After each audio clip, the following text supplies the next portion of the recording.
লখিমপুৰ জিলা ক্ৰীড়া সন্থাৰ উদ্যোগত উত্তৰ লখিমপুৰ চৰকাৰী উচ্চতৰ মাধ্যমিক বিদ্যালয়ৰ খেলপথাৰত বৃহস্পতিবাৰৰ পৰা অনুষ্ঠিত হয় ছুপাৰ লীগ ফুটবল প্ৰতিযোগিতা। প্ৰতিযোগিতা শনিৰ শুভ উদ্বোধন কৰে জিলা ক্ৰীড়া সন্থাৰ কাৰ্যকৰী সভাপতি লতিফুল আহমেদ হুছেইনে। দিবা নৈশ ছুপাৰ লীগ প্ৰতিযোগিতা শনি নিশালৈ হাৰমতি MDFC বনাম হাতীলং ফুটবল কোচিং চেণ্টাৰৰ মাজত অনুষ্ঠিত হয়। প্ৰতিযোগিতা শনিত হাৰমতি MDFCয়ে হাতীলং ফুটবল কোচিং চেণ্টাৰক ৩-০ গলত পৰাস্ত কৰি অগ্ৰগতি লাভ কৰে।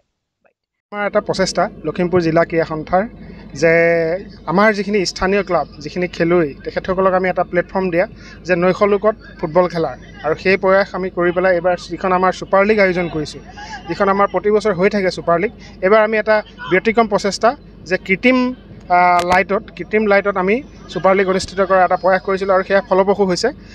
আজি আমাৰ 8টা দল আপোনাৰ বিভিন্ন জেগাত ইতিমধ্যে A ডিভিজন আৰু B ডিভিজন বিভিন্ন খেল অনুষ্ঠিত হৈ গৈছে। সেই খেলসমূহৰ পৰা পাৰদৰ্শিতা দেখুৱাই বৰ্তমান আহি পেলাই মূল ৰাউণ্ডত উপস্থিত হৈছে আৰু তেখেতসকলৰ মাজত সেই 8টা দলৰ মাজত আমি এই ছুপাৰ লীগ অনুষ্ঠিত কৰিছোঁ। ছুপাৰ লীগত আমাৰ জিলাখনৰ অন্যতম শ্ৰেষ্ঠ দলকেইটাৰ মাজত অনুষ্ঠিত হৈছে।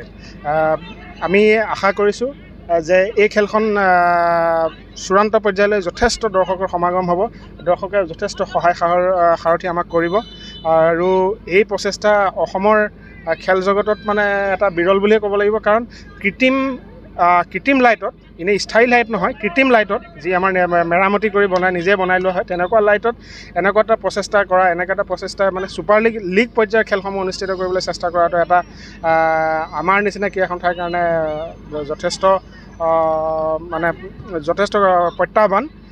লখিমপুৰৰ পৰা ৰাহানুদ্দিন আহমেদৰ ৰিপৰ্ট, অসম আদিত্য।